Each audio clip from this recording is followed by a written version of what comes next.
Bien, nuevamente buenas tardes, estimados alumnos. Continuamos con el diplomado de Derecho Contencioso Administrativo. Hemos avanzado en lo que corresponde al aspecto general del procedimiento o del proceso contencioso administrativo. Hemos hablado de la naturaleza, del fundamento del proceso contencioso administrativo, los principios que regulan el proceso contencioso administrativo. Hemos hablado también de los medios de prueba que regula el proceso contencioso administrativo, como también hemos hablado de los principios que regulan la actividad probatoria aplicables al proceso contencioso administrativo.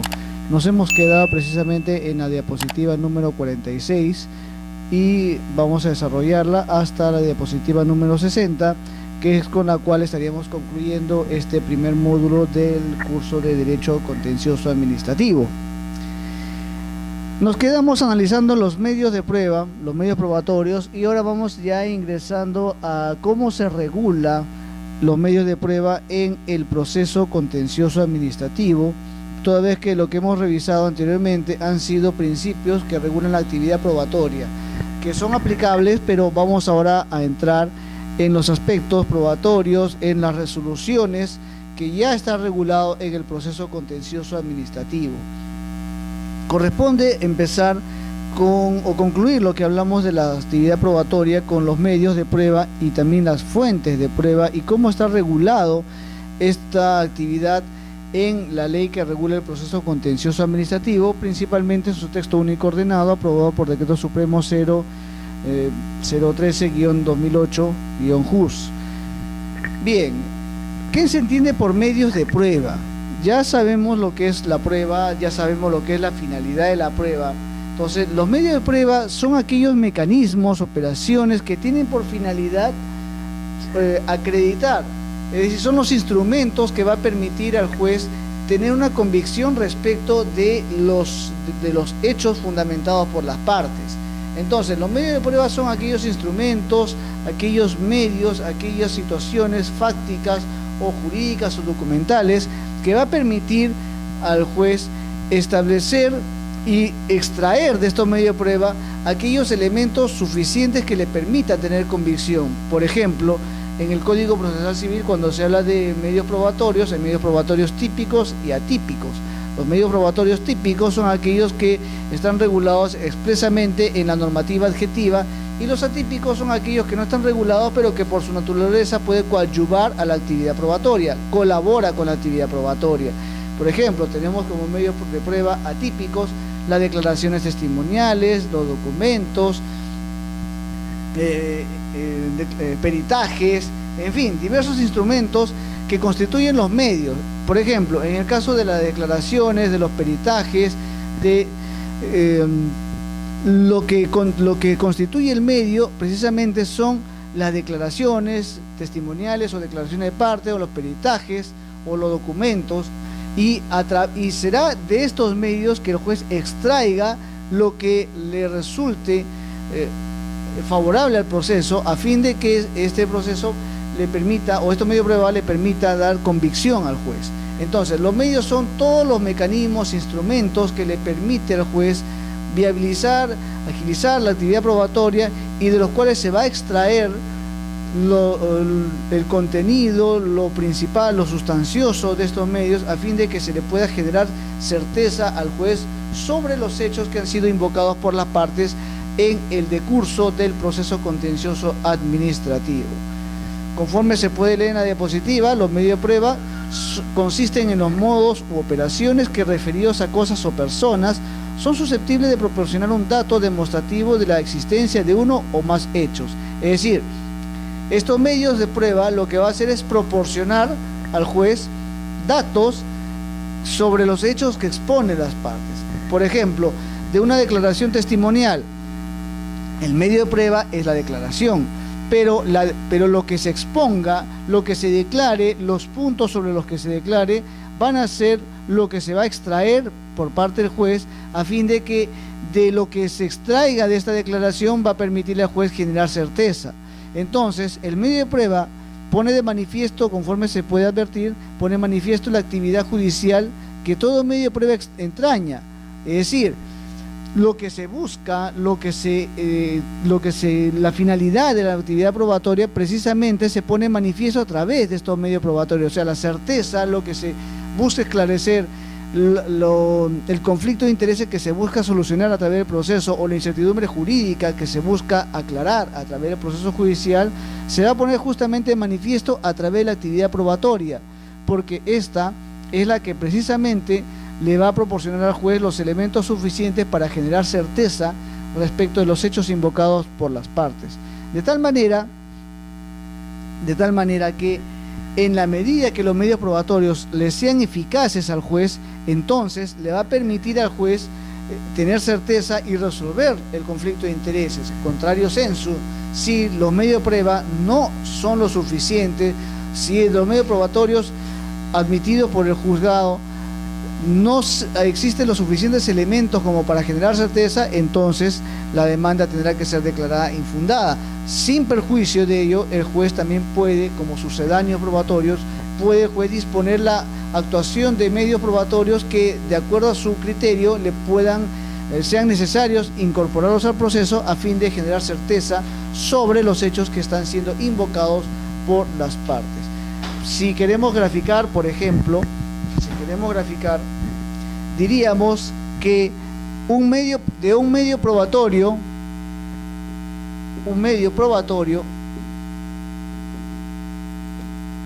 lo que va a permitir es extraer o derivar diversos elementos que le pueda generar certeza al juez. Por ejemplo, si hablamos de una declaración testimonial, por ejemplo,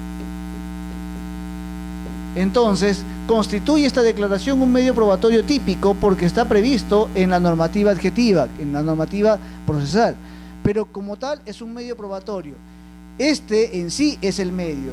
De lo que se extraiga de este medio es lo que va a permitirle al juez tener certeza.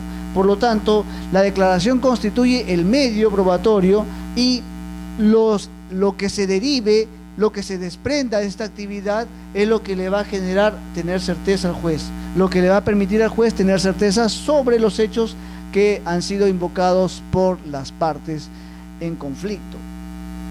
Entonces, se puede advertir pues que los medios probatorios, conforme se señala en el material, pone de manifiesto la actividad judicial que todo medio de prueba entraña, porque precisamente de la actividad probatoria es de lo cual se va a generar certeza y lo que le va a permitir al juez resolver el conflicto de intereses que ha surgido entre las partes.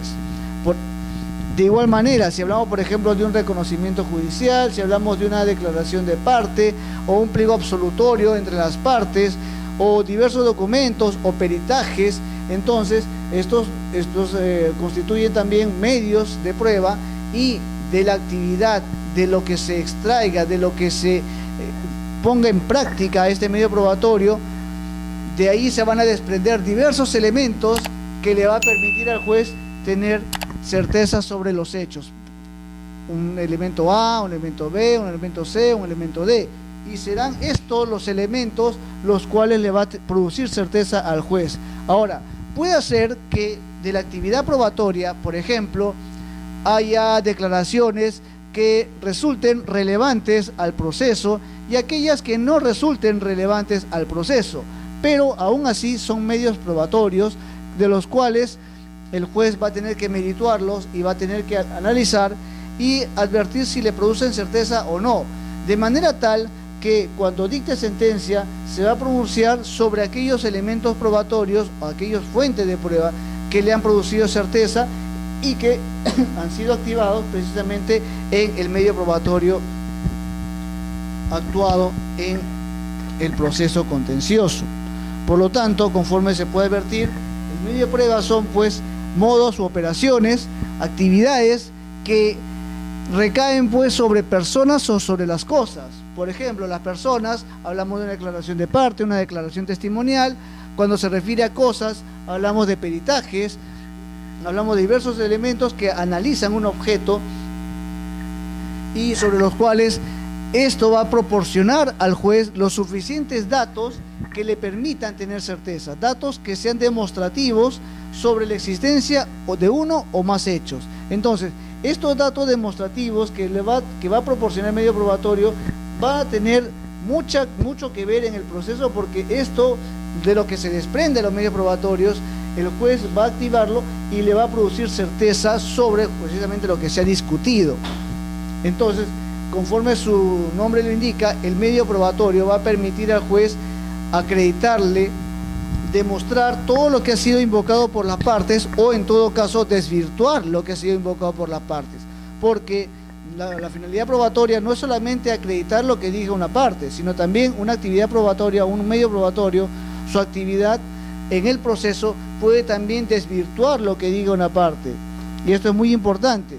No olvidemos que por efecto de los principios, la incorporación del medio probatorio en la prueba, entonces en el proceso, una vez que la prueba se incorpora al proceso, se desprende de cada parte procesal y ésta se incorpora al proceso de manera tal que ya no podrá ser invocada exclusivamente por la parte que la ha proporcionado, sino que al incorporarse al proceso, esta le va a permitir al juez producir certeza sobre los hechos, o también podrá desvirtuar lo que ha sido invocado por cada parte procesal. Esa es la finalidad justamente de un medio probatorio, producirle certeza al juez. Pero tenemos lo que es la fuente de prueba.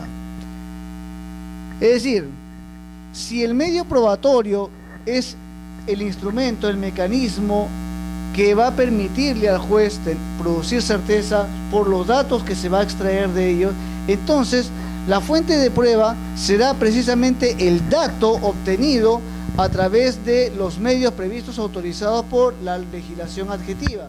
Es decir, si la declaración testimonial constituye un medio probatorio, entonces lo que se desprenda de la declaración testimonial constituye las fuentes de prueba.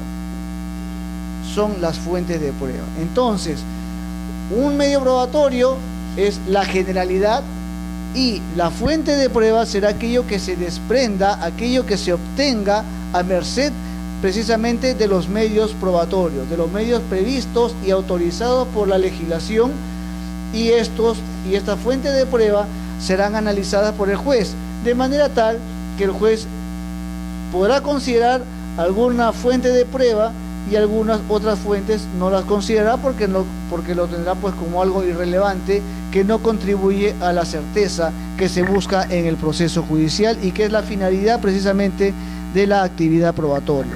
Entonces, la fuente de prueba, conforme se señala en el material, está constituida por los datos que se obtengan a merced de los medios probatorios.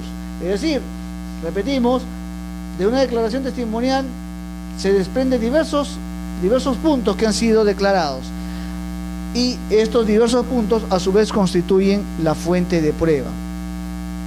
Son las circunstancias o características de la cosa reconocida, el hecho consignado en el documento, el declarado por la parte, el testigo o el perito.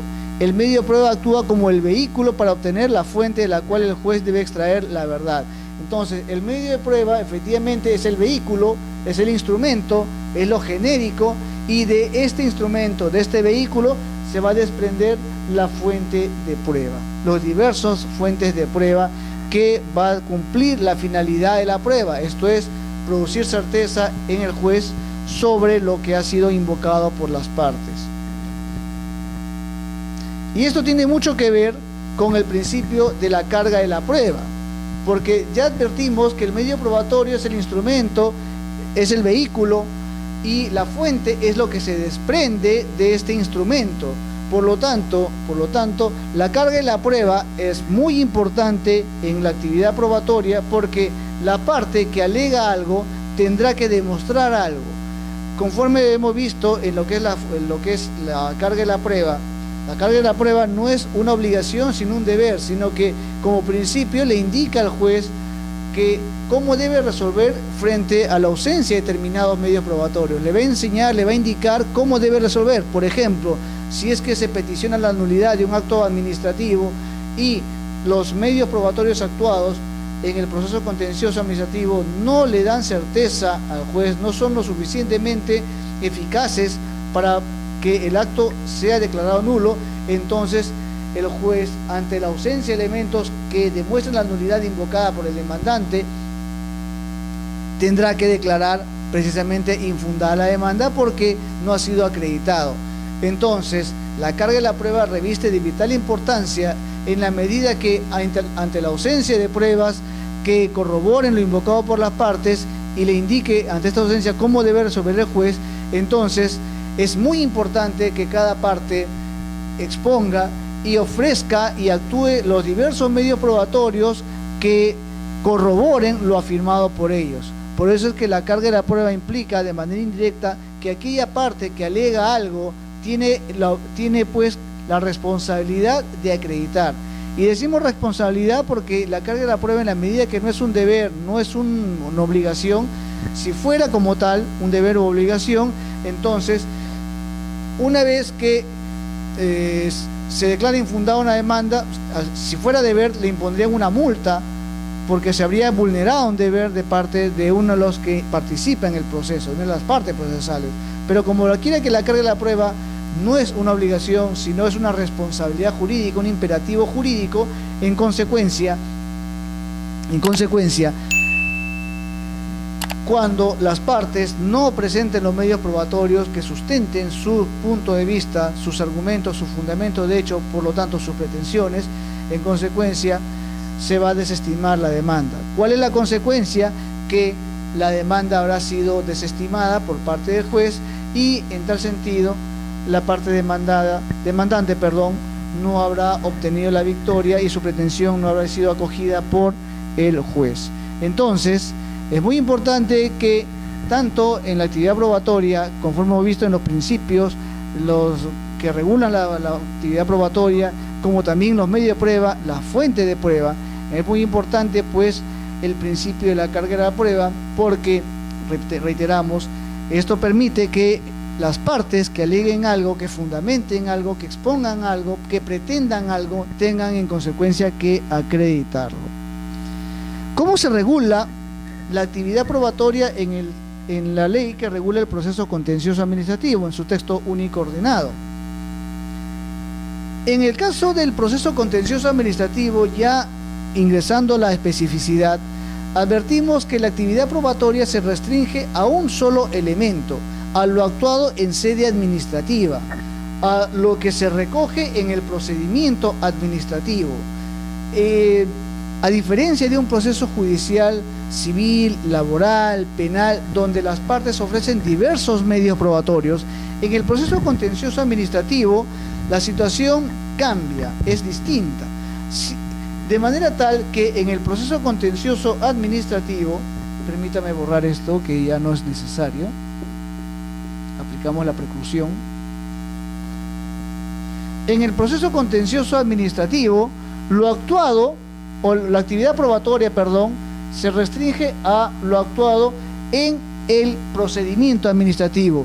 Y lo que se actúa en el procedimiento administrativo, ¿dónde consta? Consta precisamente en el expediente administrativo.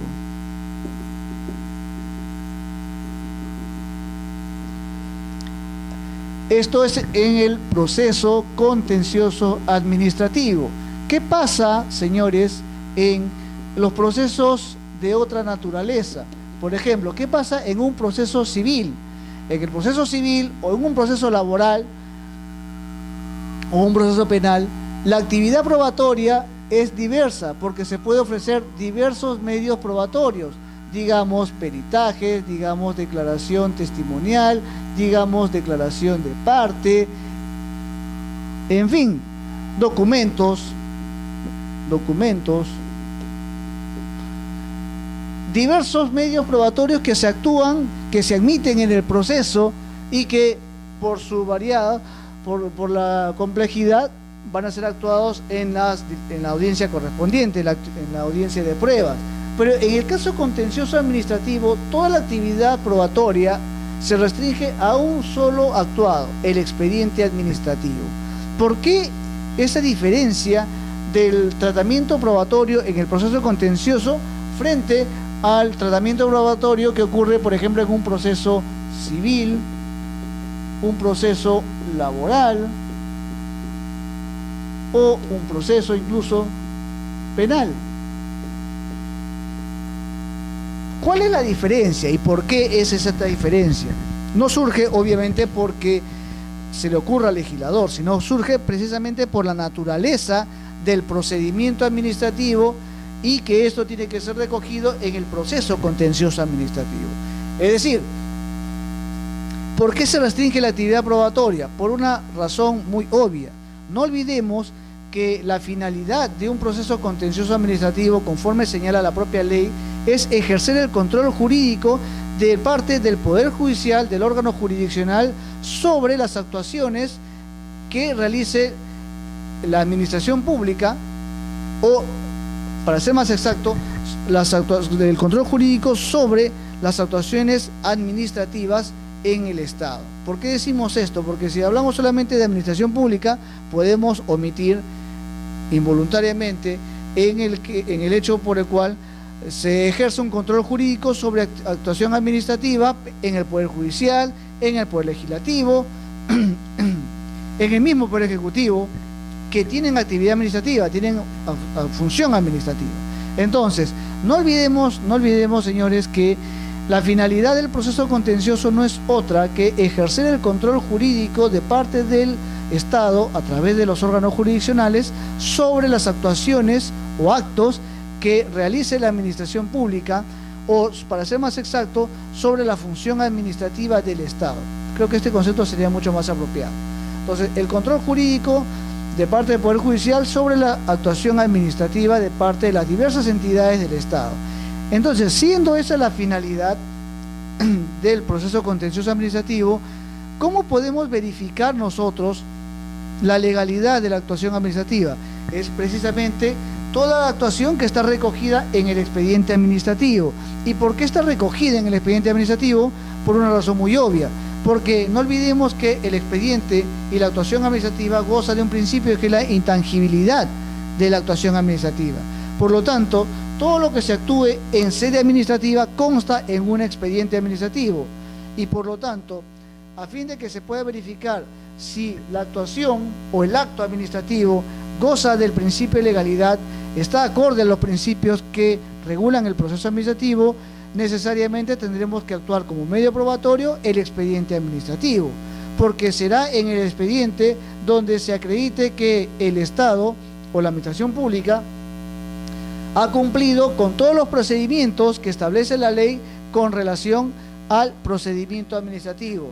Y será en el expediente administrativo donde el juez, aplicando los principios del procedimiento administrativo, de derecho administrativo, que verifique que en el expediente la actuación de la administración pública ha sido acorde a derecho, más allá, que incluso ha observado las garantías del debido procedimiento, que a su vez se remite al debido proceso que está consagrado en la Constitución Política del Estado, en el artículo 139, para ser más exacto, numeral 3, que regula precisamente la garantía del debido proceso, del cual ya sabemos se desprende el debido procedimiento administrativo. Entonces, es correcto que la ley del proceso contencioso administrativo señale que en el proceso contencioso la actividad probatoria queda restringida a la actuación recogida en el procedimiento administrativo, porque será en esta actuación recogida en el procedimiento que consta materialmente en el expediente administrativo que el juez contencioso podrá verificar que toda la actuación administrativa goza y ha estado dentro del marco de la legalidad. Tengamos también cuidado que la legalidad, conforme a la ley de procedimiento administrativo, no se remite solamente a lo que diga la ley. La legalidad es cierto que ha sido establecida por una tradición jurídica en el marco normativo peruano, pero la legalidad se entiende como el sometimiento de la administración pública a la Constitución en primer orden, a la ley, luego a los reglamentos, luego directivas y demás normas que formen parte del derecho administrativo. En tal sentido, la legalidad no debemos entenderla solamente dentro del marco de una ley expresamente o de una norma que tenga rango de ley o jerarquía de ley, porque podemos cometer el error de invocar una norma que pueda tener vicios de inconstitucionalidad. Y en un proceso contencioso administrativo no olvidemos que el juez, conforme a las garantías que regula la Constitución política, ejerce el control difuso y puede inaplicar incluso una normativa que es contraria de manera expresa a un texto constitucional, a un principio o una normativa constitucional. Entonces, como regla general, en el proceso contencioso administrativo, toda la actividad probatoria se restringe al expediente administrativo, a lo actuado en sede administrativa y que consta en el expediente administrativo, salvo excepcionalmente la ley establece que se produzcan nuevos hechos o que se trate de hechos que hayan sido conocidos con posterioridad al inicio del proceso. Hechos nuevos se refiere a situaciones sobrevinientes, situaciones que se surgen con posterioridad a la conclusión del procedimiento administrativo. Y claro, como son hechos nuevos, obviamente tienen que ser incorporados al proceso contencioso porque no han sido actuados en sede administrativa. Claro está que este hecho nuevo no viciará el procedimiento administrativo porque la autoridad administrativa no tuvo la oportunidad de actuar ese medio probatorio. Sin embargo, en la medida que son hechos nuevos y de alguna manera pueda coadyuvar a esclarecer el hecho, serán tomados en cuenta por el juzgado. En cualquiera de estos supuestos podrá acompañarse los respectivos medios probatorios, es decir, cuando se trate de hechos nuevos o de situaciones que han sido conocidas con posterioridad al procedimiento, entonces se tendrá que actuar y acompañar los medios probatorios en los respectivos documentos. En el caso contencioso administrativo, siguiendo la regla general del proceso, se tendrán que actuar en la etapa postulatoria, porque es en la etapa postulatoria en la cual se formulen los medios probatorios, se invoquen los medios probatorios a fin de que sean admitidos por el juez. En el caso de acumularse la pretensión indemnizatoria, podrá alegarse todos los hechos que les sirvan de sustento ofreciendo los medios probatorios pertinentes. Aquí la situación cambia, porque aquí no se restringe a la actividad que se ha realizado en el procedimiento administrativo, por una razón, porque no olvidemos que de acuerdo a la Ley de Procedimiento Administrativo General, la pretensión indemnizatoria no es de competencia del órgano administrativo.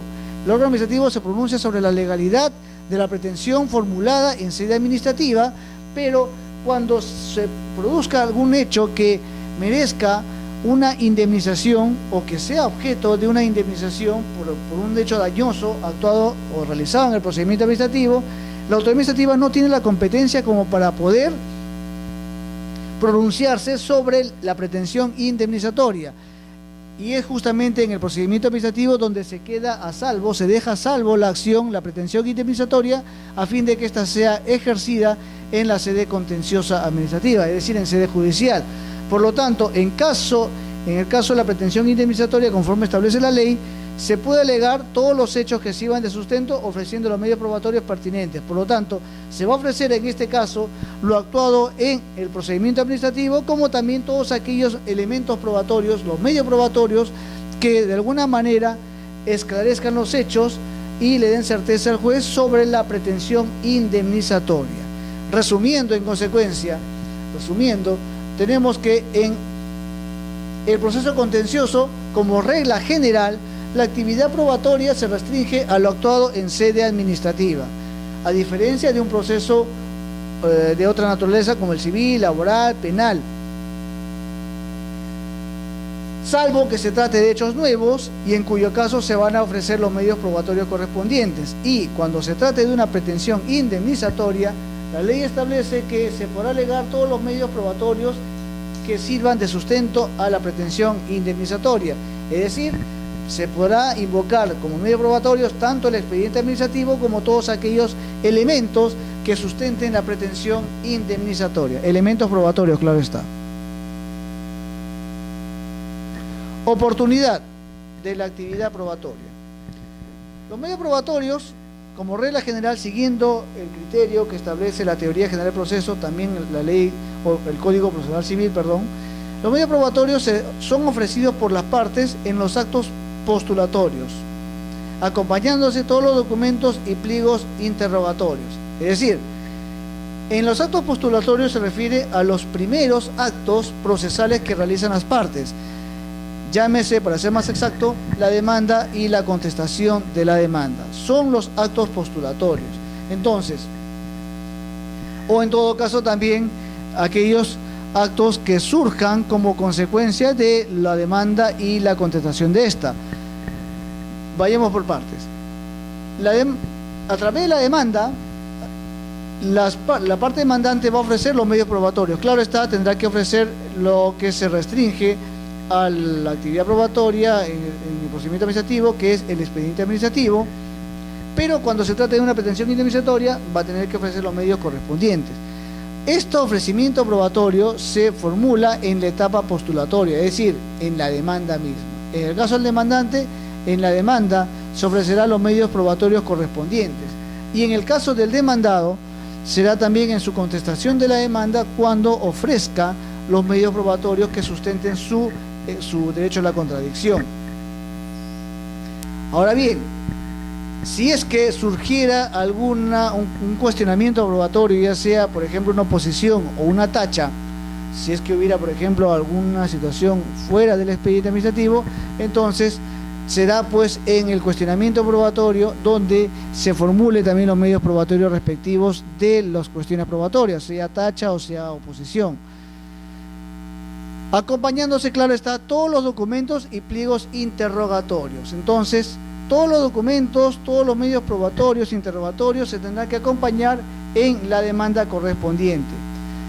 Se emitirá excepcionalmente, establece la ley, medios probatorios extemporáneos cuando estén referidos a hechos ocurridos o conocidos con posterioridad. Es decir, pueden ser hechos nuevos y estos, como quiera que se trata de situaciones que surgen en el transcurrir del proceso, entonces en este caso no se puede aplicar la regla de que se invoque, se ofrezca en el acto postulatorio porque ha sido conocido con posterioridad a este. Entonces se emitirá excepcionalmente los medios probatorios extemporáneos cuando estén referidos a hechos ocurridos o producidos o conocidos con posterioridad al inicio del proceso.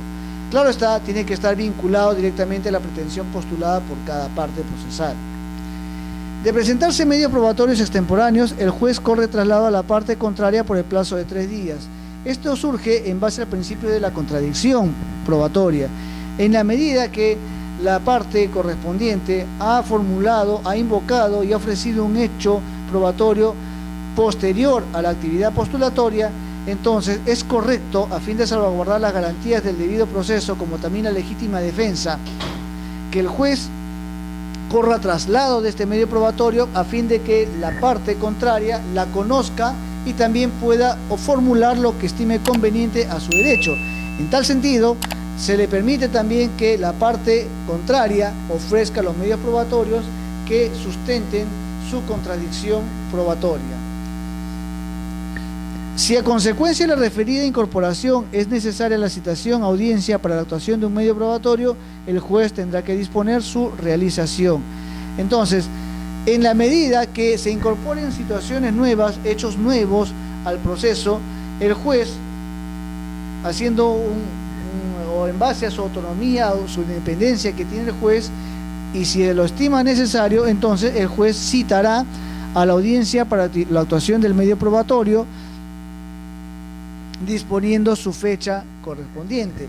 En tal sentido, el juez habilitará fecha y hora a fin de que se lleve a cabo la diligencia probatoria respectiva con relación a este nuevo medio probatorio, a este hecho extemporáneo, a fin de que sea analizado en una audiencia correspondiente. Esto, claro está también en armonía pues a las garantías del debido proceso, por cuanto la actividad judicial o la audiencia o la diligencia judicial que se lleve a cabo permitirá pues a las partes, en base al debido proceso, le permitirá también que puedan alegar, que puedan exponer o incluso también cuestionar lo que sustente la parte que ofreció este medio probatorio extemporáneo y que ha sido incorporado al proceso. Si el particular que es parte del proceso no tuviera en su poder algún medio probatorio y éste se encuentra en poder de alguna entidad administrativa, deberá indicar dicha circunstancia en su escrito de demanda o de contestación, precisando el contenido del documento y la entidad donde se encuentra, con la finalidad de que el órgano jurisdiccional pueda disponer todas las medidas necesarias destinadas a la incorporación de dicho documento al proceso. Sabemos bien que la actividad probatoria se restringe a lo actuado en sede administrativa, pero este supuesto se refiere a situaciones en las cuales existe algún medio probatorio que no esté en poder de la entidad administrativa, sino que esté en poder de alguna otra entidad. Es decir, alguna situación que de alguna manera origina que un medio probatorio no está actuado en el expediente administrativo, que va a ser actuado también como medio probatorio, sino que por alguna circunstancia la ley se pone en el supuesto que un medio probatorio obre no en el expediente que se está cuestionando, sino en otra entidad pública. Por lo tanto, en este caso, al momento de formularse la demanda o la contestación de la demanda, las partes tendrán que precisar al juez dónde se encuentra este medio probatorio y en qué entidad se encuentra. ¿A fin de qué? A fin de que el juzgado oficie a esta entidad y le dé un plazo razonable para que esta entidad pueda incorporar, pueda remitir este medio probatorio al juzgado y a su vez disponga en consecuencia la incorporación de este medio probatorio al proceso. Esto también pues guarda relación con las garantías del debido proceso, como también de la legítima defensa, en la medida que va a permitir esclarecer los hechos y como quiera que sea invocado por una de las partes, entonces, a fin de salvaguardar su derecho invocado en el acto postulatorio, ya sea en su demanda o contestación, el juez active esta actividad probatoria, oficie a la entidad a fin de que ésta remita el medio probatorio invocado. ¿Qué pasa si la entidad se niega o se resiste a entregar el documento? El juez tendrá que hacer el apremio correspondiente bajo apercibimiento de imponer las multas correspondientes. Si la entidad se niega o se resiste o no remite la información requerida por el juzgado, entonces el juzgado hará efectivo el apercibimiento y en consecuencia impondrá la multa correspondiente, esto es, sin perjuicio de remitir los actuados al Ministerio Público a fin de que inicie la acción penal por el delito de resistencia a la autoridad. No olvidemos que el juez es una autoridad y como tal los apremios que dicta el juez tienen que ser acatados no solamente por las partes, sino por todos aquellos que de alguna manera están siendo requeridos por el juez a fin de que a través de su concurso colaboren con la actividad judicial y se resuelva el conflicto de intereses. Por lo tanto, tanto las partes como también todos aquellos que sean requeridos por el juez tienen el deber de colaborar con el juzgado, de manera tal que si el juzgado requiere a una entidad para que remita una determinada documentación, esta entidad tiene que remitirla y cumplir con el mandato judicial. Caso contrario, el juez apercibirá y en su oportunidad de persistir esta situación, el juez tendrá que imponer la multa respectiva sin perjuicio del inicio de las acciones penales correspondientes contra él o los funcionarios o los servidores que se resistan al mandato judicial. Pruebas de oficio. Son aquellos medios probatorios que son actuados por decisión del juzgado, no porque hayan sido invocados por las partes, sino que aquí el juzgado, haciendo un juicio de valor, advierte que existen situaciones que merezca que se actúen pruebas que no han sido invocadas por las partes. En tal sentido, las pruebas de oficio son los mecanismos que permiten al juez coadyuvar al esclarecimiento de los hechos. Este permite, por lo tanto, que el juez no se remita solamente a actuar las pruebas que han sido ofrecidas por la parte, sino que va a permitirle al juez actuar otros medios probatorios que a su sano juicio sean necesarios a fin de esclarecer el hecho o los hechos invocados por las partes. Conforme se advierte el material, la prueba de oficio implica que cuando los medios probatorios ofrecidos por las partes sean insuficientes para formar convicción en el juez, o sea, no sean lo suficientemente convincentes, de los medios probatorios no surgen la fuente de prueba que le crean certeza o que le creen certeza al juez, entonces en decisión motivada y a su vez inimpugnable, puede ordenar la actuación de los medios probatorios adicionales que considere conveniente. Él,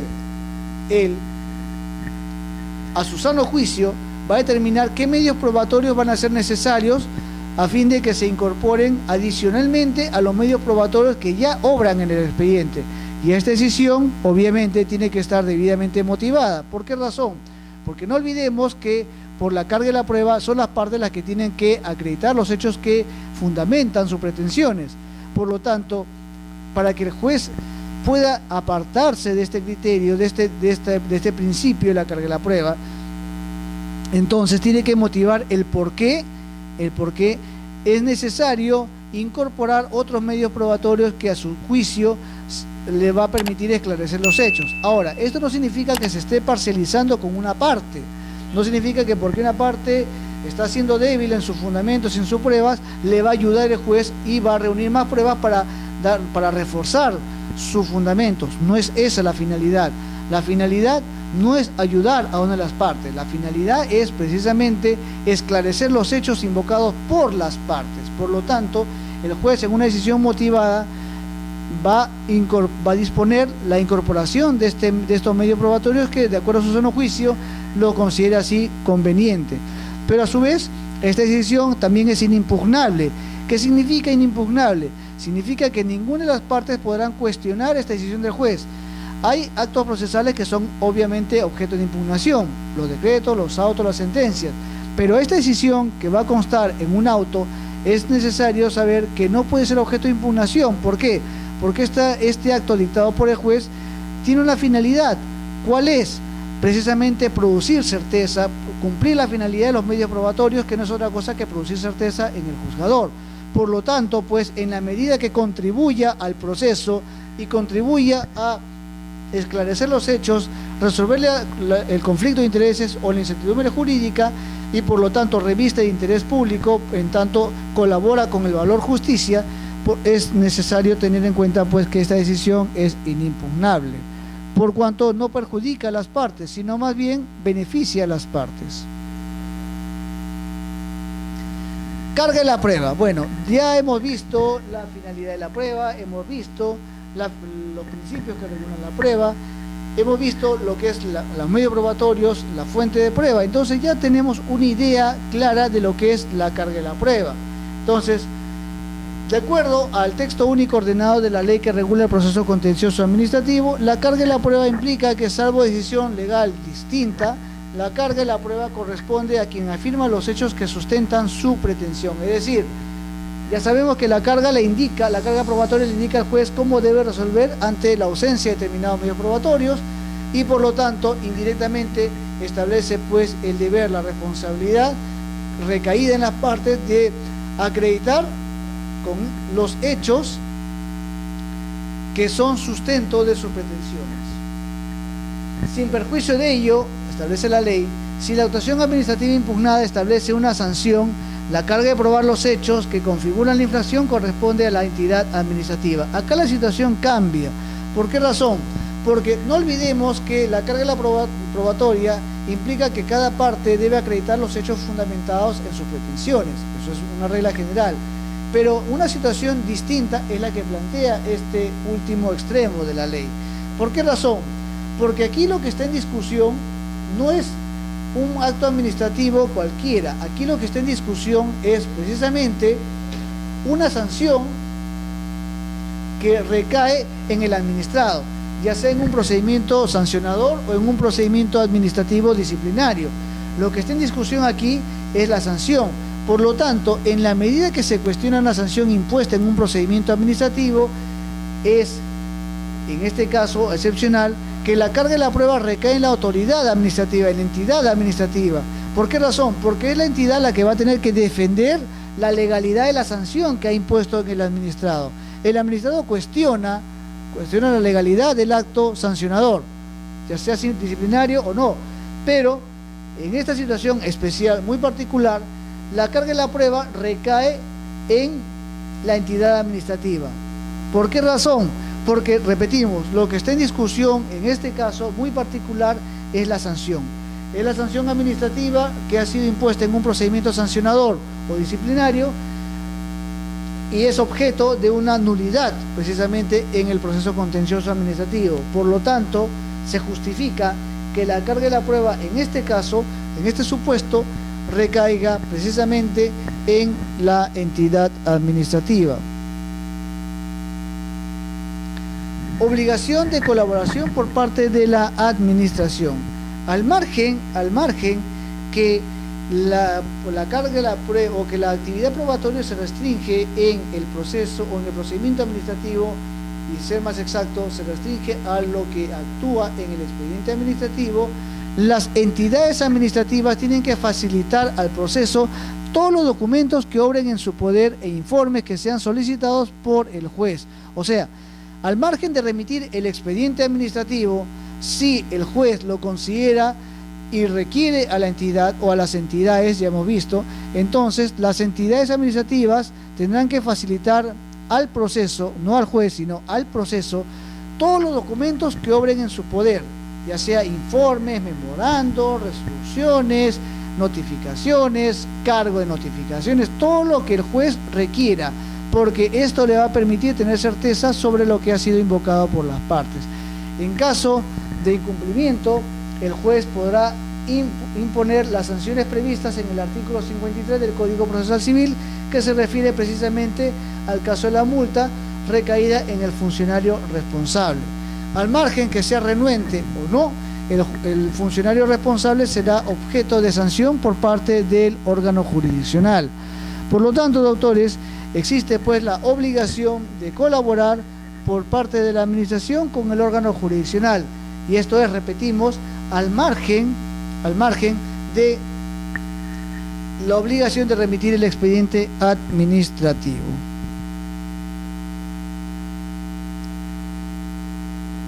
¿Qué tipo de resoluciones se actúan en el proceso contencioso administrativo? Aquí ya nos remitimos un poco a la regla general que regula también el Código Procesal Civil. Es decir, los actos que son objeto de actuación en el proceso contencioso administrativo son similares a lo que se actúa en el proceso civil. Tenemos los decretos, tenemos los autos y tenemos también las sentencias. Decretos. ¿Qué implica un decreto? El decreto es una resolución. Al final, decreto y auto y sentencia son resoluciones que dicta el juez. Pero la diferencia radica en la finalidad que tienen estas resoluciones. Por ejemplo, en el caso del decreto, lo que busca la finalidad de esta resolución es impulsar el desarrollo del proceso disponiendo actos procesales de simple trámite. Entonces, el decreto impulsa el proceso contencioso administrativo. Por ejemplo, señala una fecha de audiencia. Por ejemplo, cuando se presenta el expediente administrativo o la copia fedateada de esta ante el juzgado a través de un decreto dispone: téngase por cumplido el mandato judicial e incorpórese al proceso con conocimiento de las partes. Entonces, ¿qué es lo que está haciendo? Impulsando el proceso. A través de un acto de mero trámite, lo que hace es impulsar el proceso. Aquí no hay una fundamentación, aquí no hay una argumentación jurídica de parte del juzgado.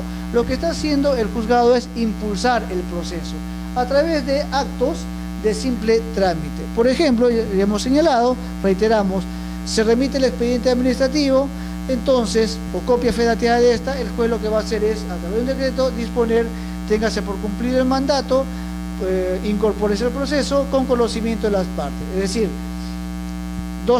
se tiene por cumplir el mandato porque el juez, al momento de admitir la demanda, ha requerido a la parte emplazada, es decir, al Estado, para que presente copia fedateada del expediente administrativo. Téngase por cumplido, entonces, luego dice: incorpórese a los autos. ¿Qué significa ello? Que el expediente remitido en copia fedateada se va a incorporar por mandato judicial al expediente judicial respectivo, pero dice con conocimiento de las partes. ¿Por qué razón? Porque justamente es cuando en este decreto, que el juez dispone también que se ponga en conocimiento de las partes. ¿A fin de qué? A fin de que la parte contraria conozca todo el expediente administrativo, y claro está, habilitará también una fecha razonable, un tiempo razonable para que la parte pueda recurrir al juzgado, al despacho judicial y solicitar el expediente a fin de revisar el actuado administrativo remitido por la parte emplazada. Entonces, el decreto de doctores son actos, resoluciones que dicta el juzgado, pero que su finalidad no es otra que impulsar el proceso a través de situaciones, de decisiones de mero trámite, de simple trámite judicial. Los autos. Los autos, a diferencia del decreto y a diferencia de una sentencia, los autos resuelven la admisibilidad o el rechazo de la demanda. Aquí ya no es un mero trámite porque el juez a través del auto tiene que motivar por qué admite a trámite la demanda o por qué rechaza la demanda, o en todo caso admite la reconvención o la rechaza como tal. La reconvención es lo que técnicamente se denomina como una contrademanda. Reconvenir es prácticamente una contrademanda. Jurídicamente se llama reconversión, pero prácticamente tiene los efectos de una contrademanda. Pero repetimos, jurídicamente, en términos procesales, se llama reconvención. Entonces, el auto es una resolución que está motivada, que exige una motivación del juez, pero no pone fin al proceso, continúa el proceso, da continuidad al proceso, pero por la trascendencia de los actos procesales que está regulando, de la actuación procesal que está regulando, esto amerita, esto exige una motivación por parte del juez, pero no pone fin al proceso. Aquí no se pone fin a la instancia procesal, se está dando continuidad, pero por la trascendencia de la actividad exige una motivación de parte del juzgado. Entonces, a través del auto, el juez resuelve la admisibilidad o rechazo de la demanda o de la reconvención, es decir, de la demanda misma, de la pretensión del demandante o de la reconvención, que ya sabemos técnicamente es una contrademanda. Es decir, que el juez, la parte demandada a su vez demanda al demandante. Por eso que se llama reconvención, es una contrademanda. Resuelve también el saneamiento, el saneamiento del proceso. El saneamiento significa la resolución por parte del juez que declare la existencia de una resolución jurídica procesal válida. Es decir, sanear el proceso, no existe situaciones que de alguna manera perjudiquen el establecimiento de una relación jurídica procesal válida. Existe, por lo tanto, legitimidad para obrar, se ha verificado la legitimidad para obrar de las partes, que no existe ninguna situación que pueda obstaculizar el establecimiento de una relación jurídica procesal válida, en tanto han sido identificadas las partes, existe legitimidad y por lo tanto pues se declara el saneamiento procesal. La interrupción, cuando el proceso por alguna razón se interrumpe, queda en suspenso el proceso, la conclusión del proceso, aquí no es una sentencia, pero se ha concluido por alguna circunstancia especial que amerita un razonamiento del juzgado, y la forma de conclusión especial del proceso, ya sea con pronunciamiento de fondo o sin pronunciamiento de fondo. El concesorio denegatorio de los medios impugnatorios, la admisión, improcedencia o modificación de las medidas cautelares y las demás decisiones que requieran una motivación para su pronunciamiento. Es decir, el concesorio del medio impugnatorio, ¿por qué razón? Porque cuando se impugna una resolución es necesario pues que el juez motive el por qué va a admitir o conceder o en todo caso denegar el medio impugnatorio, ya sea recurso de apelación, recurso de reposición o recurso de casación o recurso de queja. Tiene que justificar por qué concede o deniega el medio impugnatorio. También tiene que justificar por qué admite o declara la improcedencia o modificación de medidas cautelares. La medida cautelar, señores, sabemos bien que es una medida que tiene por finalidad asegurar el cumplimiento definitivo de la decisión final. Entonces, en la medida que la medida cautelar, tomando en consideración, que la finalidad de la medida cautelar no es otra que asegurar la ejecución del acto final, es decir, de la sentencia, por lo tanto, se justifica y se exige además que el juez fundamente el por qué admite una medida cautelar o declara la improcedencia de la solicitud de medida cautelar o incluso modifique la medida cautelar ya concedida. Por eso que el auto es una decisión, una resolución que, a diferencia de un decreto, impulsa el proceso, pero que por la trascendencia de lo que se resuelve exige una motivación, una debida motivación de parte del juzgado. Entonces, no solamente aquí no se aplica el criterio taxativo, sino que más bien es amplio este principio, por lo tanto, aquellas decisiones que exigen una motivación va a ser resuelta a través del auto por parte del juzgado. La sentencia. La sentencia, a diferencia de un decreto, de un auto, la sentencia constituye el acto por el cual el juez pone fin a la instancia procesal. Es decir, una vez dictada la sentencia, se agota la instancia jurisdiccional, se agota esta etapa del proceso, esta instancia, y por lo tanto ya no es posible regresar a alguna situación anterior. Aquí se aplica también el principio de preclusión procesal. Una vez transcurridas las etapas, ya no es posible regresar a las anteriores. En el caso que cuando se dicta la sentencia, en la medida que el juez pone fin al proceso, a la instancia o al proceso en definitiva, ya no es posible que el juez regrese a actos anteriores.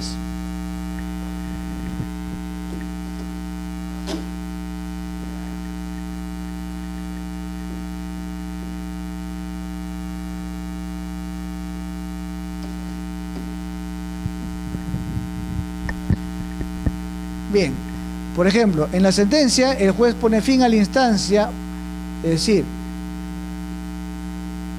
tenemos la etapa postulatoria, tenemos la etapa del saneamiento procesal, tenemos la etapa probatoria, la actividad probatoria,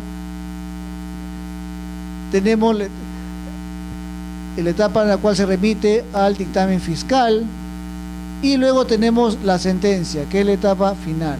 Entonces, en la medida que la sentencia o con la sentencia se pone fin a la instancia o al proceso en definitiva, ya no es posible regresar a las anteriores etapas.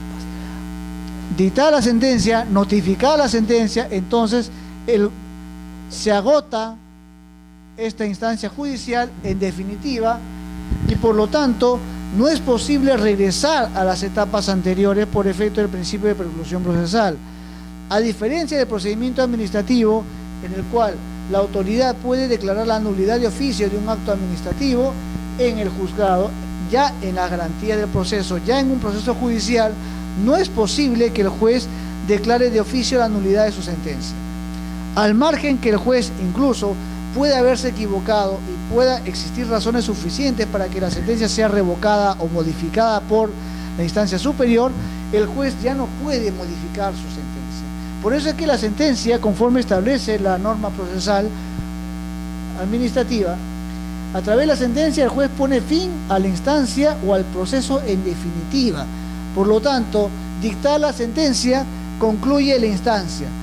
¿Qué significa ello? Que dictada la sentencia, las partes, si no están conformes con las sentencias, podrán ejercer el recurso de apelación correspondiente. Es decir, ingresamos a la etapa de la impugnación, y a través del recurso de apelación, la sentencia será elevada a la instancia superior a fin de que sea revisada en su totalidad o en el extremo que haya sido objeto de impugnación, de apelación. Por lo tanto, señores, conforme se puede advertir, en la sentencia el juez pone fin a la instancia o al proceso en definitiva, y en la sentencia el juez se pronuncia en decisión expresa, precisa y motivada sobre la cuestión controvertida. Es decir, tiene que ser expreso, tiene que ser preciso y a su vez tiene que estar debidamente motivado. Por lo tanto, el juez tiene que ser lo suficientemente conciso. No puede tampoco explayarse en demasiado, porque también la sentencia tiene que ser clara, tiene que ser precisa, expresa porque no puede ser verbal tiene que constar en un documento, expresamente, pero tiene que ser preciso. Por lo tanto, tiene que fundamentar aquellos hechos que le producen certeza. Todos los medios probatorios no significa que el juez se va a pronunciar por cada medio probatorio y por qué no le produce certeza, sino que se va a pronunciar sobre aquellos que realmente le producen la certeza. Porque si no, imaginemos, sería prácticamente imposible e inagotable que el juez se pronuncie por cada medio probatorio o por cada actuación o por cada acto administrativo de administración que obra en el expediente administrativo. Sería pues una labor en demasía y que no tendría sentido lógico ni menos jurídico, porque estaríamos ya alejándonos de la finalidad del proceso, que es resolver el conflicto de intereses. Entonces, en la sentencia el juez se pronuncia de una manera precisa, exacta, sobre los puntos controvertidos que han sido señalados en el saneamiento procesal. Por lo tanto, la sentencia va a pronunciarse sobre lo que ha sido decidido y precisado como punto controvertido. Y a su vez exige también una debida motivación, es decir, el juez tiene que justificar el por qué está amparando, está estimando o en todo caso está desestimando una demanda, una pretensión. Tiene que estar debidamente motivada. Y esta motivación tiene que versar sobre la cuestión controvertida que es objeto del proceso. Tiene que pronunciarse motivadamente sobre los hechos que generan controversia, sobre los hechos que generan conflicto entre las partes, porque es a través de la sentencia que se va a resolver precisamente este conflicto surgido entre las partes. Y será en la sentencia que el juez declare el derecho de cada parte. Y será en la sentencia en la cual el juez se pronuncie sobre los puntos que invoca cada parte o excepcionalmente sobre la validez de una relación jurídica procesal. Pero es a través de la sentencia que el juez se pronuncia sobre lo que invocan las partes. Entonces, retomando ideas, la sentencia es el acto final del proceso, de la instancia, perdón. Es el acto que concluye una instancia y a través del cual el juez se pronuncia sobre los hechos controvertidos, sobre los puntos controvertidos y declara sobre el derecho de las partes. Por lo tanto, exige pues que sea preciso y que sea debidamente motivado. Y siguiendo el principio de preclusión procesal, una vez que el juez dicte sentencia y las partes interpongan el recurso de apelación correspondiente, el juez pierde competencia y eleva lo actuado a la sede superior a fin de que ésta revise lo decidido, ya sea total o parcialmente. Total porque puede ser el caso que las partes impugnen la sentencia en todos sus extremos, o parcial cuando las partes impugnan solamente un extremo en la medida que existe conformidad con otros extremos de la sentencia.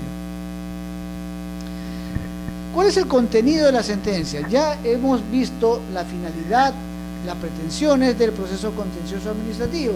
En tal sentido, el contenido de la sentencia guarda mucha relación con las pretensiones que se formulan en el proceso contencioso administrativo. Tiene que estar remitida a las pretensiones porque justamente es sobre las pretensiones formuladas por las partes sobre lo cual va a versar la sentencia. Se va a pronunciar la sentencia sobre las controversias y los hechos invocados por las partes. En primer lugar, la ley establece que la sentencia que declare fundada la demanda podrá incidir en función de la pretensión planteada por lo siguiente: la nulidad total o parcial o ineficacia del acto administrativo impugnado de acuerdo a lo demandado. Es decir, en este caso, el juez se va a pronunciar sobre la nulidad, ya sea total o parcial, del acto administrativo impugnado. ¿Por quién? Porque en su momento fue el administrado y ahora se constituye en el demandante. Entonces, el juez se va a pronunciar sobre la nulidad, es decir, declarará la nulidad en tanto se advierta que el acto administrativo no reúne los requisitos que establece el artículo 10 de la Ley del Procedimiento Administrativo General, la Ley 27444. Entonces, la nulidad, en la medida que no contenga los requisitos de validez previstos en el artículo 10, entonces será declarada por el juez. Ahora, la nulidad también puede ser total o parcial, porque puede haber extremos de la resolución del acto administrativo que reúna los requisitos de validez, pero otro extremo quizá no. Entonces, el juez declarará la nulidad, ya sea total, cuando todo el acto administrativo está viciado, o parcial cuando existe algún acto, un extremo del acto administrativo que merezca ser conservado por parte del juez. O la ineficacia del acto administrativo, es decir, puede ser que el acto sea válido en la medida que reúna los requisitos de validez del acto administrativo, pero no obstante reúne los requisitos de validez, el acto resulte ineficaz, es decir, es válido pero no puede producir efectos jurídicos. Por lo tanto, el juez también se pronunciará sobre estos supuestos. Segundo, contenido de la sentencia se va a pronunciar sobre el restablecimiento o reconocimiento de una situación jurídica individualizada y la adopción de cuantas medidas sean necesarias para el restablecimiento o reconocimiento de una situación jurídica lesionada, aun cuando no haya sido pretendida en la demanda. Es decir,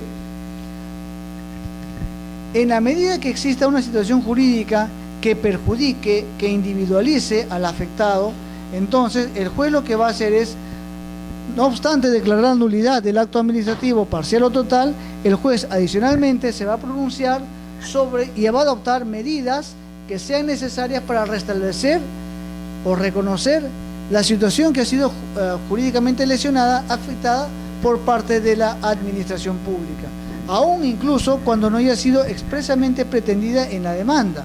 ¿Por qué razón? Porque como quiera que el juez realice el control jurídico sobre la actuación de la administración pública, entonces puede darse el caso que el juez, no obstante no haya sido invocada en la demanda, advierta que haya una actuación de la administración pública verificada, que consta en el expediente, que de alguna manera genere una lesión en los derechos del demandante. Por lo tanto, como quiera que los derechos han sido lesionados, vulnerados por parte de la administración pública, es justificable en consecuencia que el juez disponga las medidas que tengan por finalidad restablecer el derecho que ha sido lesionado por parte de la administración pública. Tercer supuesto, la cesación de una actuación material que no se sustente en acto administrativo y la adopción de cuanta medida sea necesaria para obtener la efectividad de la sentencia, sin perjuicio de poner en conocimiento del Ministerio Público el incumplimiento para el inicio del proceso penal correspondiente y la determinación de los daños y perjuicios que resulten de dicho incumplimiento. Aquí hay varios supuestos que merecen ser analizados. Primero, la cesación de una actuación material que no se sustente en acto administrativo. Es decir, situaciones que han sido realizadas, es decir, situaciones fácticas, reales, hechos que no han sido producto de un acto administrativo, que no constan en acto administrativo, sino que más bien han sido pues realizados de una manera, digamos, arbitraria por parte de la administración pública, por cuanto se trata de situaciones que no están sustentados en acto administrativo. No existe un acto, un documento que justifique una actuación material de parte de la administración pública. Por lo tanto, lo que tiene que hacer el juez en este caso es disponer el cese de esta actuación material por cuanto no consta en un acto administrativo, y lo que no consta en un acto administrativo significa que no constituye el pronunciamiento del Estado. Por lo tanto, en la medida que el acto constituye el pronunciamiento del Estado en una situación real dentro de las normas de derecho público, en tal sentido, lo material que no consta en el acto no constituye el pronunciamiento del Estado y por lo tanto el juez en este caso tiene que disponer de inmediato el cese de toda actuación material que no consta precisamente en un acto, porque esta situación ya es una situación perversa por parte de la administración pública, perversa por cuanto no ha sido decidido administrativamente y no obstante ello, la administración pública ha adoptado alguna medida material que constituya pues una vulneración de derechos en el administrado. Entonces, repetimos, en la medida pues que no consta en un acto administrativo esta situación fáctica, material, perversa por parte de la administración pública, tiene que ser corregida por parte del juzgador. En tal sentido, al adoptar esta medida a través de la sentencia, pone también en conocimiento del Ministerio Público esta situación. ¿Por qué razón? Porque como se trata de una situación material que no consta en un acto administrativo, esto puede no solamente constituir una situación ilícita sancionada en la norma administrativa, sino que a su vez también puede constituir un abuso de autoridad, por cuanto se trata de una situación material fáctica producida por o de manera arbitraria, voluntaria, consciente, pero a su vez arbitraria por parte de la administración pública. En tal sentido, al no constar, no tener un contenido, un sustento en un acto administrativo, se entiende que es una situación perversa, material por parte de la administración pública y en consecuencia esto amerita, justifica que intervenga el representante del Ministerio Público como defensor de la legalidad a fin de que inicie la acción penal correspondiente contra él o los funcionarios que hayan sido los causantes de esta situación material. Y claro está, además de ello, el juez, como quiera que tiene función jurisdiccional, el juez contencioso administrativo, se pronunciará también sobre los daños y perjuicios que resulten de dicho incumplimiento y además fijará el monto que corresponda a la indemnización. Cuarto supuesto, el plazo para que la administración pública cumpla con realizar una determinada actuación a la que está obligada, sin perjuicio de poner en conocimiento del Ministerio Público el incumplimiento para el inicio del proceso penal correspondiente y la determinación de los daños y perjuicios que resulten de dicho incumplimiento. Vemos que aquí nos remitimos a un supuesto que, conforme señalamos en sesiones anteriores, se remiten de una manera muy similar al caso de la acción de cumplimiento. La acción de cumplimiento hemos visto que tiene por finalidad que se obligue a la autoridad renuente a que cumpla un mandato proveniente de una norma legal o de un mandato que proviene de un acto administrativo firme. En el caso contencioso administrativo hemos visto que existe este mismo supuesto y que de alguna manera subsume o incorpora lo que regula el proceso contencioso administrativo o la finalidad del proceso de cumplimiento, al proceso contencioso administrativo, lo que ya haría prácticamente que no tenga sustento real material en la actividad judicial, en la actividad procesal, por cuanto lo que busca la finalidad del proceso de cumplimiento está siendo asumido de manera exclusiva, de manera especializada por un juez idóneo, que en este caso es el juez contencioso administrativo. Bien, en este caso, señores, lo que se advierte del contenido de la sentencia es el plazo. El juez, en la medida que advierta que la administración pública se encuentra obligada a cumplir un mandato proveniente de una ley o de un acto administrativo, entonces lo que va a hacer el juez es darle un plazo razonable para que la autoridad administrativa, para que la entidad administrativa, cumpla con el mandato legal o el mandato proveniente del acto administrativo. Aquí vemos que el plazo concedido no está dirigido a un funcionario respectivo, sino a la administración pública, en la medida que los funcionarios, dada la continuidad, el tracto sucesivo del servicio público, puede que sean cesados. Entonces, a fin de salvar esta situación, la ley y el juez va a requerir no al funcionario, no va a tener que darse el trabajo de identificar quién es el funcionario a cargo en un determinado momento, sino que va a requerir a la entidad. Por lo tanto, el funcionario que se encuentre a cargo de determinada unidad orgánica de la entidad, o el titular puede ser también, entonces será el que se encargue de cumplir el mandato, y claro está, para tal efecto el juez le dará un plazo razonable para que cumpla precisamente con la obligación a la cual se encuentra vinculada por efecto de la ley o de un acto administrativo firme, sin perjuicio de poner en conocimiento del Ministerio Público el incumplimiento para el inicio del proceso penal. Es decir, si es que la autoridad no cumple con el mandato proveniente del juez, entonces este acto tendrá que ser tomado como una resistencia por parte de la autoridad. ¿Por qué? Porque no olvidemos que, de acuerdo a la Ley Orgánica del Poder Judicial, toda autoridad administrativa, política, se encuentra obligada a cumplir los mandatos que establece el órgano jurisdiccional, sin la posibilidad de interpretar, restringir los alcances de la sentencia. Por lo tanto, tiene que ser cumplida en todos sus extremos la sentencia respectiva. En la medida que la autoridad administrativa no cumpla con el mandato judicial, entonces se entiende que ésta se está resistiendo al mandato proveniente del órgano jurisdiccional, y ello va a conllevar pues a que se ponga en conocimiento del Ministerio Público este incumplimiento a fin de que inicie el proceso penal. Como quiera que la titularidad de la acción penal recae en el Ministerio Público, este ejercerá la acción penal correspondiente y interpondrá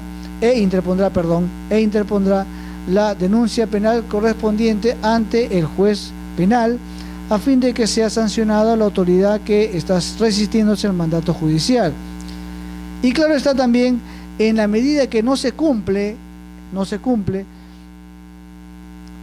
el juez también tendrá que fijar el monto que corresponda a los daños y perjuicios que resulten de dicho incumplimiento. Es decir, cumpla usted, señor funcionario público, y si no cumple, remitirá lo actuado al Ministerio Público. Ahora, previamente se entiende pues que la autoridad jurisdiccional, al darle un plazo razonable, no cumpla, formulará el requerimiento más el apercibimiento de ley. ¿Qué significa el apercibimiento? Significa que el juez va a disponer que se cumpla el mandato bajo apercibimiento, es decir, una advertencia. Se va a advertir a la autoridad que si en caso no cumple, se dispondrá el inicio o se remita los actuados al Ministerio Público para que inicie la acción penal correspondiente y se fije la indemnización respectiva. No cumple la autoridad administrativa, entonces se va a percibir nuevamente y si es que no cumple nuevamente la autoridad administrativa, se hará efectivo el apercibimiento, se remitirá lo actuado al Ministerio Público y se fijará pues el monto de la indemnización correspondiente.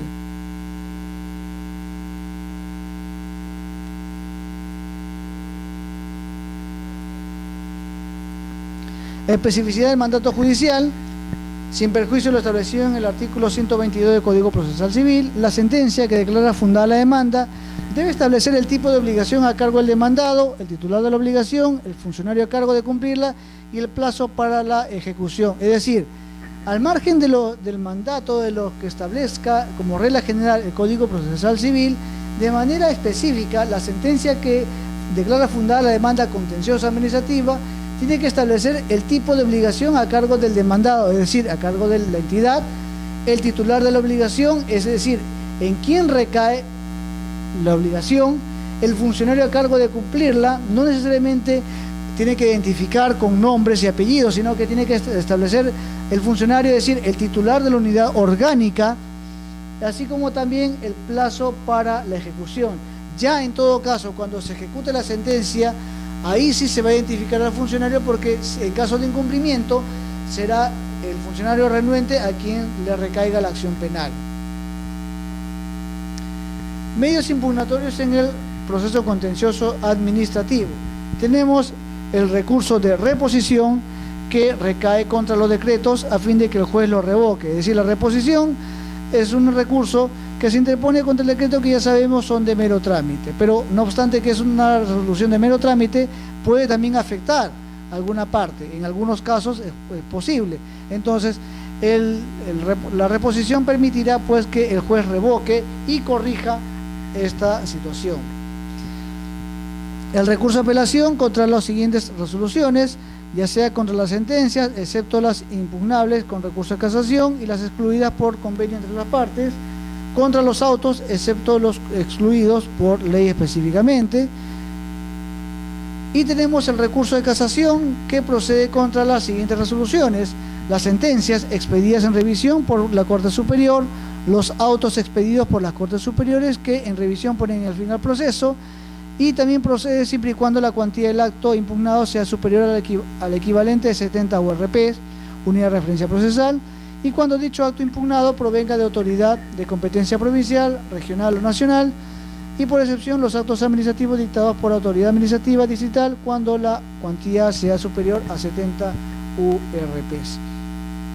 Entonces, ahora, la casación, señores, es un recurso extraordinario. La apelación, por lo general, es el recurso con el cual se agota la vía judicial, porque es el que va dirigido contra la sentencia, y una vez que se impugne la sentencia, se habrá cumplido el principio de pluralidad de instancias que regula precisamente la Constitución política, como también la Ley Orgánica del Poder Judicial.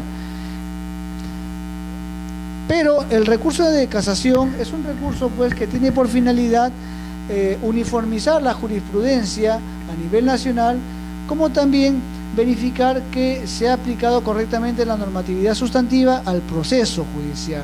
Por lo tanto, el recurso de casación es un recurso extraordinario. No tiene por finalidad verificar los medios probatorios, verificar cómo es que se ha actuado, si ha sido debidamente virtuado o no un medio probatorio. Aquí lo que se analiza en el recurso de casación, como es una finalidad extraordinaria, se va a analizar si es que se ha aplicado correctamente la normativa sustantiva al proceso contencioso. Por lo tanto, como quiera que es extraordinario, procede contra las sentencias emitidas en revisión por parte de las Cortes Superiores, es decir, aquellas sentencias en revisión que a su vez hayan sido dictadas y que hayan revisado en todo o parte de las sentencias dictadas en primera instancia. Y también los autos expedidos por las Cortes Superiores que en revisión ponen fin al proceso. Por ejemplo, cuando, digamos, una Corte Superior confirma un auto que declara fundada una excepción, por ejemplo, de falta de agotamiento de la vía administrativa que concluye el proceso. Esta excepción, al momento de ser confirmada, pero no a través de una sentencia, sí concluye el proceso. Por lo tanto, en este caso específico, en este ejemplo, amerita pues que sea revisado por el recurso de casación por cuanto ha concluido el proceso. Y tenemos otro medio impugnatorio, que es el recurso de queja. Este recurso de queja se formula contra las resoluciones que declaran inadmisible o improcedente el recurso de apelación o de casación. No olvidemos que la apelación o la casación tiene por finalidad ¿qué cosa? Tiene por finalidad que se revise lo decidido total o parcialmente. La apelación como recurso como tal tiene por finalidad que la instancia superior revise en todo o parte lo decidido por la instancia, por el juzgado. Es decir, lo que se busca a través de la apelación es que se eleve el expediente judicial a fin de que en sede de revisión se revise, valga la redundancia, se revise pues precisamente lo decidido por el juez.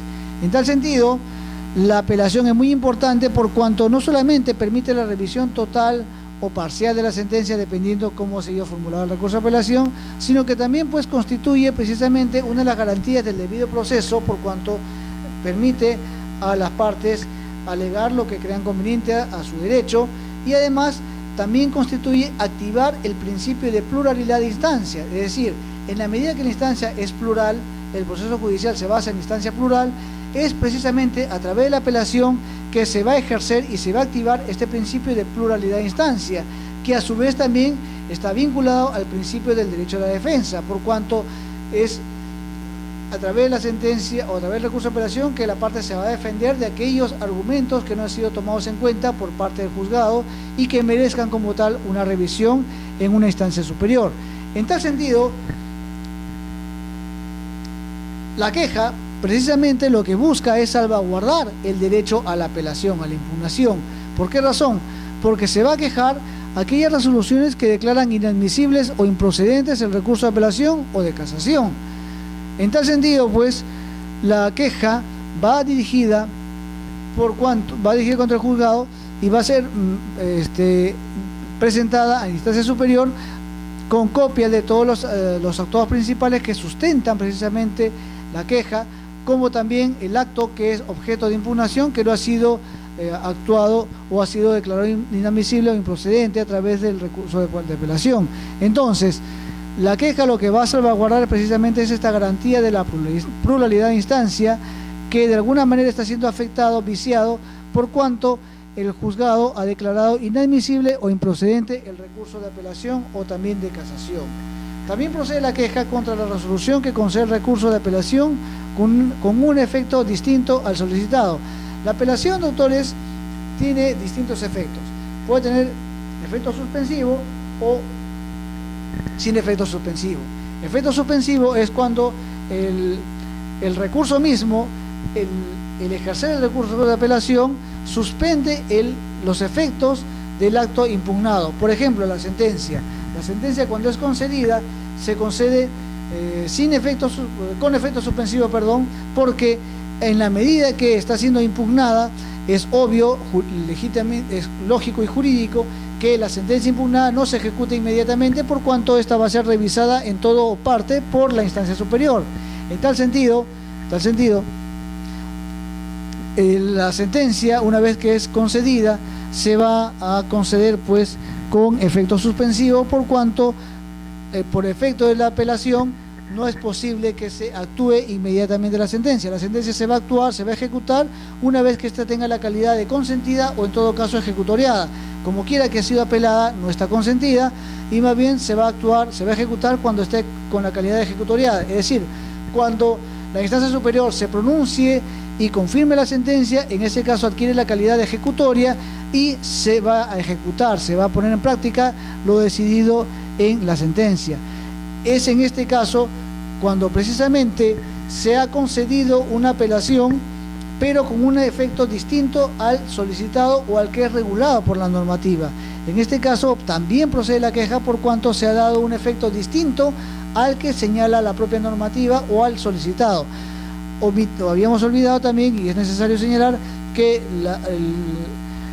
el efecto o sin efecto suspensivo significa que el acto que está siendo impugnado se va a conceder pero no se va a suspender. Por ejemplo, cuando se impugna un auto que ordena la ejecución de una sentencia, en este caso se podrá impugnar, pero como quiera que ya está en calidad ejecutoria la sentencia, esto se va a conceder la apelación pero sin efecto suspensivo, por cuanto ya el acto habrá causado, el acto definitivo, decisorio, ha causado pues ejecutoria. La decisión adoptada en casación por la Sala Constitucional y Social de la Corte Suprema de Justicia de la República constituye doctrina jurisprudencial en materia contenciosa administrativa. Esto guarda relación pues con la finalidad de la casación, que no es otra cosa que uniformizar la jurisprudencia nacional. En este caso pues la decisión que adopte la Corte Suprema en casación constituye doctrina jurisprudencial. ¿Qué significa doctrina jurisprudencial? Significa los criterios que han establecido la Sala Constitucional y Social de la Corte Suprema al momento de resolver el recurso de casación. Y como quiera que constituye doctrina jurisprudencial, esta doctrina será tomada en cuenta tanto por las partes como también por los órganos jurisdiccionales, los diversos órganos jurisdiccionales que resuelven en sede contenciosa administrativa, como también podrán ser invocados en un procedimiento administrativo. ¿Por qué razón? Porque en la medida que la finalidad del proceso contencioso no es otra que ejercer el control jurídico sobre la actuación administrativa, la doctrina jurisprudencial permitirá en un procedimiento administrativo orientar al órgano administrativo cómo debe resolver una determinada situación administrativa. Los órganos inferiores jurisdiccionales podrán apartarse de lo establecido por la doctrina jurisprudencial siempre que se presenten circunstancias particulares en el caso que conocen y que motiven debidamente las razones por las cuales se están apartando de esta doctrina jurisprudencial. Por lo tanto, vemos que tiene efecto vinculante la doctrina jurisprudencial, por cuanto los órganos jurisdiccionales inferiores se pueden apartar siempre y cuando motiven debidamente la razón por la cual se aparten de esta doctrina jurisprudencial. En tal sentido, pues, la doctrina jurisprudencial tiene efectos vinculantes no solamente en las partes, no solamente en el órgano jurisdiccional inferior, sino que también va a permitir que en un procedimiento administrativo se cite doctrina jurisprudencial a fin de orientar al órgano administrativo cómo debe resolver en un determinado procedimiento administrativo. El texto íntegro de toda la sentencia expedida se publica en el Diario Oficial del Peruano dentro de los 60 días de expedidas bajo responsabilidad. ¿Esto qué implica? Que en la medida que sienta doctrina jurisprudencial es necesario, importante por lo tanto, que la sentencia, toda la sentencia, el íntegro de la sentencia sea publicado en el Diario Oficial del Peruano. ¿Por qué razón? Porque en la medida que constituye doctrina jurisprudencial es necesario tener conocimiento de cuál ha sido el texto, el contenido de la sentencia, y por lo tanto a través del Diario Oficial del Peruano, que es el diario del Estado, es que se publica la sentencia expedida en casación a fin de que sea tomado en conocimiento por parte de los órganos jurisdiccionales inferiores, como también de parte de los justiciables, como también de las diversas entidades públicas, a fin de que puedan tener una mayor noción, un mayor, digamos, conocimiento respecto de lo resuelto en sede judicial y que le va a permitir precisamente orientar cómo debe resolver un procedimiento administrativo en sede administrativa. No olvidemos que la doctrina también es una fuente auxiliar en el derecho administrativo y en el caso de la jurisprudencia es una fuente muy importante en el derecho administrativo por cuanto constituye el criterio que habrá tenido la Corte Suprema de Justicia de la República respecto de un determinado caso que orienta a los diversos organismos administrativos. Bien, señores, de mi parte esto es todo lo que concierne a la sesión del día de hoy y como tal damos pues por concluido el primer módulo de este diplomado de Derecho Contencioso Administrativo y ya nos veremos en el desarrollo del segundo módulo que será pues de conocimiento de parte de ustedes. De mi parte, señores, muchísimas gracias por la atención prestada y será hasta una nueva oportunidad. Gracias nuevamente.